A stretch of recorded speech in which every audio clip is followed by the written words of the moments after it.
Donc, quand on veut comparer deux variables entre elles, donc même pas forcément pour voir une régression linéaire, mais simplement pour comparer deux variables entre elles, il y a plein de graphiques possibles, mais le graphique le plus standard en français, ça s'appelle un nuage de points.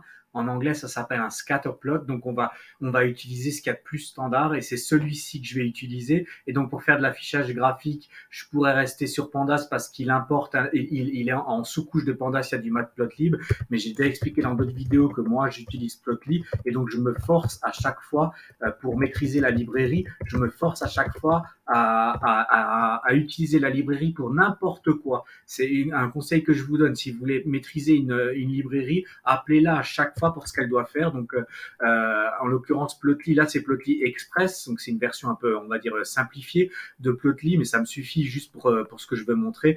Et ben, chaque fois que je vais devoir faire de la visualisation graphique, eh ben, je vais appeler Plotly.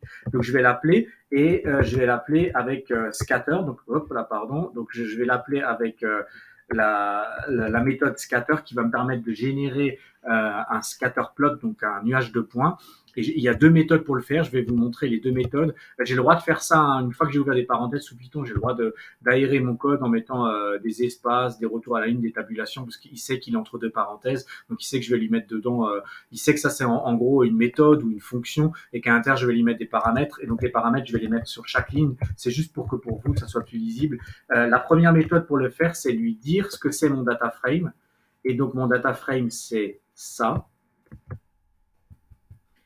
Ensuite, une fois que je lui ai spécifié ce que c'est mon data frame, je vais lui dire ce que je veux dans ma visualisation graphique. Donc, dans ma visualisation graphique, je compare deux variables, donc deux dimensions. Donc, en gros, un graphique en deux dimensions, vous avez l'axe des abscisses qu'on appelle X. Ça, je pense que vous vous en souvenez de votre époque à l'école. Donc, le X, qu'est-ce que je veux lui dire? Ben, moi, je vais décider que je vais mettre la taille de la personne sur l'axe des abscisses. J'aurais pu faire l'inverse, mais je vais décider ça. Et vous voyez ce que j'ai fait, c'est important de comprendre. C'est que comme je lui ai spécifié que mon data frame, c'était celui qui est là-haut, j'ai plus besoin de réappeler mon data frame. J'ai juste besoin de dire le nom de la colonne. Parce que Plotly, maintenant, va comprendre. Il me dit, OK, je vais travailler sur ce tableau. Je sais que c'est un tableau. Donc, je sais que tout ce que tu vas me donner maintenant, c'est des colonnes. Donc, j'ai juste besoin de donner le nom de la colonne. Et donc, pour l'axe des ordonnées, donc Y, eh ben, je vais lui donner l'autre colonne.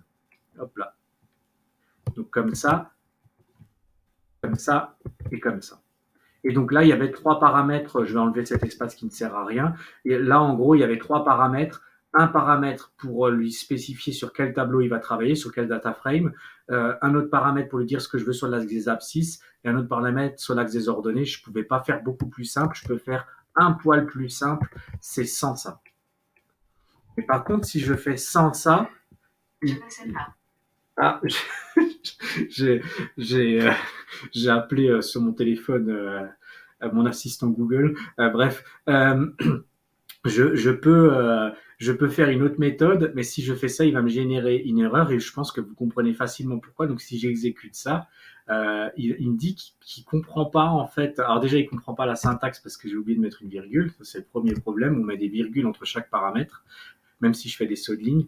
Et il me dit en fait qu'il sait pas ce que c'est ça. Et forcément qu'il sait pas ce que c'est ça puisque je lui ai pas spécifié sur quel data frame il doit travailler. C'est pas parce que ici dans la cellule là, moi j'ai créé un data frame que maintenant Plotly, c'est pas une intelligence artificielle Plotly et il n'a pas encore la possibilité d'aller se dire bon je vais revenir dans la cellule d'avant, j'ai compris que c'était ça. Vous voyez ce que je veux dire?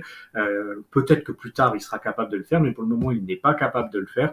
Donc en fait il faut que je lui spécifie c'est ce que j'ai fait là. Mais ce que je peux faire c'est en fait lui dire je vais pas lui spécifier qu'il doit travailler sur le data frame, je vais lui spécifier autre chose, je vais lui dire tu vas en axe des abscisses utiliser ma colonne de mon data frame et je vais faire comme ça en gros. Et je vais lui dire la même chose pour l'axe des ordonnées. Comme ça et comme ça.